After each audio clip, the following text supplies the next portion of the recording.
Öksürük hava yollarının temizlenmesini sağlayan refleks bir mekanizmadır.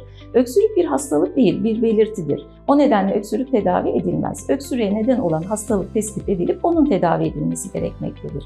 3 haftadan kısa süreli öksürükleri akut öksürük olarak adlandırmaktayız. Genellikle üst ve alt solunum yolu enfeksiyonlarından kaynaklanmaktadır. Ayrıca solunum yollarını tahriş edici gaz, koku, kimyasal maddeler ve hava kirliliği de akut öksürük nedenlerindendir.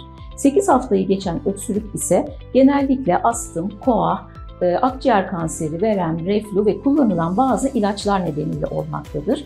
Öncelikle koah ve akciğer kanseri hastaları bize bir öksürük nedeniyle gelmezler, geç gelirler ve hastalıkları geç teşhis edilir. Çünkü öksürüğünü sigaraya bağlarlar. 8 haftayı geçen öksürüğü olan kişilerin mutlaka bir göğüs hastalıkları uzmanı tarafından değerlendirilmesi gerekmektedir.